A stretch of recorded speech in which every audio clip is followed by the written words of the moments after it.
Hello students, देख demo के digital platform पर आपका स्वागत करता हूं और अभिनंदन करता हूं। आज एक और शॉर्ट वीडियो के साथ आपका स्वागत करता हूं और पहला प्रश्न आपके सामने ये रहा कि पहला प्रश्न क्या कह रहा है, ध्यान से देखना कि राजस्थान की वर्ष पर्यंत प्रवाहित नदियां कौन सी हैं। ये क्वेश्चन अधीनस्थ बोर्ड ने एक बार पेपर में पूछा हुआ है तो मैंने ले लिया। अब देखो चार ऑप्शन दिए हुए हैं, चंबल, बनास, लूणी या साबरमती। सही आंसर क्या आएगा वो हमें इसका जिक्र करना है, तो थोड़ा सा ध्यान से देखना। इसके डिटेल पर चलते हैं। किस पर? डिटेल पर। देखिए इसका सही आंसर आएगा ऑप्शन नंबर बी। इसका सही आंसर आएगा चंबल नदी। क्या आएगा? चंबल नदी। ध्यान रखना, चंबल नदी की बात करते हैं, राजस्थान के 6 जिलों से बहती है। राजस्थान के 6 जिलों से बहती है। राजस्थान के 6 जिलों में बहने वाली नदी कौन सी है? चंबल है। वैसे देखा जाए राजस्थान के 6 जिलों में 3 नदियां बहती हैं, एक चंबल, एक बनास और एक लूणी। ध्यान रखना, एक नदी है चंबल, एक नदी है बनास और एक नदी है लूणी। चंबल, बनास और लूणी राजस्थान की ये 3 नदियां ऐसी हैं जो कहते हैं राजस्थान के 6 जिलों में बहती हैं। कितने जिलों में बहती हैं? 6 जिलों में बहती हैं, पहली बात। दूसरी बात ध्यान रखना, चंबल नदी की इंपॉर्टेंट बात यह है कि चंबल नदी का उद्गम होता है जाना पाव की पहाड़ी से। कहां से? जाना पाव की पहाड़ी से इसका उद्गम होता है। जाना पाव की पहाड़ी से इसका उद्गम होता है, ध्यान रखना। लूणी नदी की बात करते हैं। लूणी नदी को कालिदास ने कहा था अंत्य सलीला की संज्ञा दी थी। लूणी नदी को क्या दिया था? अंत्य सलीला की संज्ञा। क्या दिया था? अंत्य सलीला की संज्ञा दी थी। अंत्य सलीला की संज्ञा दी थी। किसने दी थी? तो ध्यान रखना, कालिदास ने दी थी। किसने दी थी? कालिदास ने लिखी थी। और ये वो कालिदास है जिसने कभी अभिज्ञान शाकुंतलम ग्रंथ भी लिखा था। लूणी नदी की बात करते हैं, इसको बोलते हैं आधी खारी आधी मीठी। क्या बोलते हैं? आधी खारी आधी मीठी। आधी खारी आधी मीठी के नाम से जाना जाता है कौन सी नदी को? लूणी नदी को। लूणी नदी के उद्गम की बात करोगे तो इसका उद्गम होता है नाग पहाड़ी से। कहां से? नाग पहाड़ी से। और नाग पहाड़ी कहां पर है? अजमेर में है। नाग पहाड़ी पूछे कहां पर है? अजमेर में है, यह भी ध्यान रखना। लूणी नदी का पानी बालोतरा तक मीठा रहता है, बाद में खारा हो जाता है उद्योगों के कारण, इसलिए कहते हैं आधे खारी आधे मीठी नदी। किसको? लूणी नदी को। और लूणी नदी की एक अपवाद स्वरूप नदी, ध्यान रखना, सहायक नदी जोजड़ी। ध्यान रखना, लूणी की एक सहायक नदी है जोजड़ी। कौन सी? जोजड़ी नदी, जिसको कहते हैं अपवाद वाली नदी। क्या कहते हैं? अपवाद वाली नदी। क्या कहते हैं? अपवाद वाली नदी कहते हैं। क्यों कहते हैं? लूणी नदी की सभी सहायक नदियों का पानी दक्षिण दिशा से आता है, एकमात्र सहायक लूणी की है वो जोजड़ी, जिसका पानी उत्तर दिशा से आता है, ध्यान रखना। जबकि बनास की बात करोगे, बनास की बात ध्यान रखना, पूर्णतः राजस्थान की सबसे लंबी नदी बनास। पूर्णतः राजस्थान की सबसे लंबी नदी। पूर्णतः राजस्थान की सबसे लंबी नदी पूछे, लंबी नदी पूछे जिसकी लंबाई ध्यान रखना 480 किलोमीटर है, वो बनास है। कहते हैं बनास नदी का उद्गम खमनोर की पहाड़ी से होता है। कहां से होता है इसका उद्गम? खमनोर की पहाड़ी से होता है। खमनोर की पहाड़ी पड़ती है राजसमंद में। खमनोर की पहाड़ी कहां पड़ती है? राजसमंद में पड़ती है। इस बात को भी थोड़ा सा ध्यान रख लेना। क्लियर? तो सही आंसर आ जाएगा चंबल। साबरमती की सहायक नदियां पेपर में जरूर पूछेगा कि साबरमती की सहायक नदियां, ध्यान रखना, वाकल, वेतरक, वाकल, वेतरक, मेशवा और हथमती। वाकल, वेतरक, मेशवा और हथमती, ये सारी की सारी सहायक नदियां ध्यान रखना किसकी हैं? आपके साबरमती की है। साबरमती नदी वो नदी जिसका पानी जाता है खंबात की खाड़ी में, जिसका उद्गम तो राजस्थान से होता है, लेकिन गुजरात की महत्वपूर्ण नदी मानी जाती है साबरमती नदी। अगला क्वेश्चन कि वह नदी बताओ जिसका उद्गम राजस्थान से होता है और अपना जल खंबात की खाड़ी में डालती है, वो कौन सी नदी है? 4 ऑप्शन आपके सामने दिए हुए हैं, लूणी, कोठारी, ज्वाई या साबरमती। तो अभी बताया इसका सही आंसर क्या आएगा? साबरमती नदी। क्या आंसर आएगा? साबरमती नदी, ध्यान रखना। जिसकी सहायक नदियां वाकल, वेतरक, वाकल, वेतरक, एक है मेशवा और एक है हथमती। कौन से? हथमती। ये चार सहायक नदियां किसकी हैं? ये चारों की चारों किसकी हैं? ध्यान रखना, साबरमती की है, ये ध्यान रखना। अरे जवाई बांध तो पाली में पड़ता है, जवाई बांध तो पाली में पड़ता है, जिसको कहते हैं मारवाड़ का अमृत सरोवर। क्या कहते हैं? मारवाड़ का अमृत सरोवर। मारवाड़ का अमृत सरोवर के नाम से जाना जाता है। जवाई बांध पाली को जाना जाता है, ध्यान रखना। जवाई बांध पाली में पड़ता है, मारवाड़ का अमृत सरोवर कहते हैं। अरे कोठारी नदी का उद्गम पूछे तो दिवेर की पहाड़ी से होता है, दिवेर की पहाड़ी राजसमंद से, दिवेर की पहाड़ी राजसमंद से होता है कोठारी नदी का उद्गम। इसको ऐसे याद कर लेना। जबकि लूणी नदी का उद्गम याद रखना नाग पहाड़ी अजमेर से होता है। कहां से? नाग पहाड़ी अजमेर से होता है। राजस्थान के 6 जिलों में बहते हैं, जिसको कालिदास ने अंत्य सलीला की संज्ञा दी थी। आदि खारी आदि मीठी नदी के नाम से जाना जाता है लूणी नदी को। ये बात भी हमें ध्यान रखनी चाहिए। और लूणी की सहायक नदी जोजड़ी नदी, जिसका पानी उत्तर दिशा से जाता है। तो ध्यान रखना, लूणी की सहायक नदियां पेपर में पूछ सकता है। अगला क्वेश्चन, अब ध्यान से समझना, यहां पर अपने को क्या करना है, ध्यान से देखोगे। देख डेमो के ऊपर आपको देखो एमसीक्यू का पूरा सेशन आपको मिल चुका है यहां पर प्रिपरेशन के लिए। देखोगे लगभग 214 वीडियो आपको यहां पर एमसीक्यू की पूरे डिटेल के साथ आपको मिल गई है।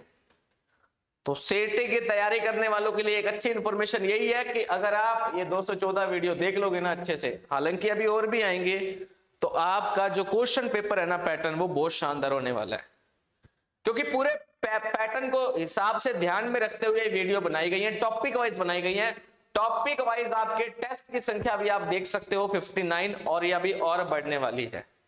तो जल्दी से जल्दी ऐप को इंस्टॉल कर लो और देख डेमो के कोर्स को परचेज कर लो। फीस बहुत मिनिमम रखी हुई है, मिनिमम 599 में इसकी फीस रखी हुई है। और फ्री कोर्स साथ में आपको ध्यान रखना, इस चार्ज के अंदर 599 रुपए में ये मैटर आपको एकदम फ्री मिल रहा है। थ्योरी का मैटर हमने आपको प्रॉमिस किया था, एमसीक्यू का मैटर, लेकिन बाद में हमारे माइंड में आया थ्योरी का मैटर हम आपको एकदम फ्री दे रहे हैं, जिसकी संख्या आप देख सकते हो 317 वीडियो है। और अब एक नई चीज इसमें ऐड कर दी गई है, आपको ई बुक भी अवेलेबल हो रही है। ठीक है, ध्यान रखना, काफी सारी आपको किताबें मिलने वाली हैं। नेक्स्ट क्वेश्चन है, छापर ताल किस जिले में है? 4 ऑप्शन है, बीकानेर में है, चूरू में है, या गंगानगर में है, या नागौर में है। देखिए नागौर की बात करते हैं तो नागौर में एक झील आती है नावा, कि नावा झील तो नागौर में पड़ती है। डीडवाना झील पूछे वो भी नागौर में पड़ती है, कि नावा डीडवाना तो नागौर में पड़ती है। कहते हैं राजस्थान का मध्यवर्ती जिला भी नागौर है। राजस्थान का मध्यवर्ती जिला पूछे वो भी कौन सा है साहब? वो भी नागौर है, ध्यान रखना। नागौर जिला कौन से संभाग में आता है? अजमेर संभाग में। किसमें आता है? अजमेर संभाग में आता है, ध्यान रखना। जबकि गंगानगर की बात करोगे तो बुड्ढा जोड़, क्या ध्यान रखोगे? बुड्ढा जोहड़ मेला या बुड्ढा जोड़ का जो गुरुद्वारा है वो कहां का प्रसिद्ध है? गंगानगर का प्रसिद्ध है। इसको ऐसे याद कर लेना, ये वो गंगानगर कहते हैं। इसकी एक खास बात ध्यान रख लेना, अन्न का कटोरा कह सकते हो इसको। चूरू, इसका सही आंसर क्या आएगा? Option number A Churu. Churu में छापर ताल है। अरे छापर ताल कहां पर है? चूरू में है। चूरू पर अधीनस्थ बोर्ड ने 2 प्रश्न पूछे हुए हैं, एक छापर ताल वाला और एक प्रश्न आपसे पूछा हुआ है ताल छापर वाला। कौन सा? कि ताल छापर चूरू में। पहले पूछा ताल छापर कहां पे है? चूरू में। फिर अधीनस्थ बोर्ड ने पूछा ताल छापर चूरू किसके लिए प्रसिद्ध है? आप बोलोगे कृष्ण मृग के लिए प्रसिद्ध है या काले हिरण के लिए प्रसिद्ध है। किसके लिए प्रसिद्ध है? काले हिरण या कृष्ण मृग के लिए प्रसिद्ध है। जबकि बीकानेर की क्या खास बात है? बीकानेर में राती घाटी का किला पेपर में बहुत बार पेपर में प्रश्न आया हुआ। इवन एक प्रश्न आया हुआ कोलायत का, कि कोलायत झील कहां पे है? कोलायत झील ध्यान रखना बीकानेर में है। कोलायत कहां पड़ता है? बीकानेर में। पुग्गल कहां पड़ता है? बीकानेर में। तो कोलायत ध्यान रखना। जबकि बीकानेर में एक ध्यान रखना, बीकानेर का एकमात्र किला ऐसा है जिसके अंदर लिफ्ट लगी हुई है। क्या लगी हुई है? लिफ्ट लगी हुई है। राजस्थान का एकमात्र किला जिसमें लिफ्ट लगी हुई है, जिसको कहते हैं जमीन का जेवर। अरे क्या कहते हैं? जमीन का जेवर कहते हैं। और क्या कहते हैं? राती घाटी का किला कहते हैं। क्या कहते हैं? राती घाटी का जो किला कहते हैं वो किसे कहते हैं? वो भी बीकानेर को कहते हैं। और बीकानेर की बात करोगे तो सुनहरी पॉटरी भी बीकानेर की प्रसिद्ध है। जब पॉटरियों की बात करते हो तो ध्यान से देखना एक चीज कि आपसे पूछे ब्लू पॉटरी तो जयपुर की प्रसिद्ध है, ब्लू पॉटरी पूछे तो जयपुर की प्रसिद्ध है, ब्लैक पॉटरी पूछे तो कोटा की प्रसिद्ध है, ब्लैक पॉटरी तो कोटा की प्रसिद्ध है। जबकि सुनहरी या गोल्डन पॉटरी, सुनहरी पॉटरी ये कहां की प्रसिद्ध है? तो बीकानेर की प्रसिद्ध है। ये चीज भी हमें पता होना चाहिए, ध्यान रखना। तो सही आंसर क्या आएगा कि छापर ताल कहां पर है? चूरू में है। छापर ताल कहां पे है? चूरू में है। अगला क्वेश्चन कि राजस्थान की सबसे बड़ी कृत्रिम झील कहां पर है? देखिए राजस्थान में दो प्रकार के झीलें हैं, एक खारे पानी की झील, एक मीठे पानी की झील। कि राजस्थान के अंदर सबसे ज्यादा झीलें पूछे तो उदयपुर में है। ध्यान रखना कि राजस्थान में देखा जाए कि सबसे ज्यादा झीलें पूछा जाए तो उदयपुर में है। इसलिए उदयपुर को कहते हैं झीलों की नगरी। क्या कहते हैं? झीलों की नगरी के नाम से जाना जाता है, उदयपुर को जाना जाता है। ये बात हमें पता होनी चाहिए।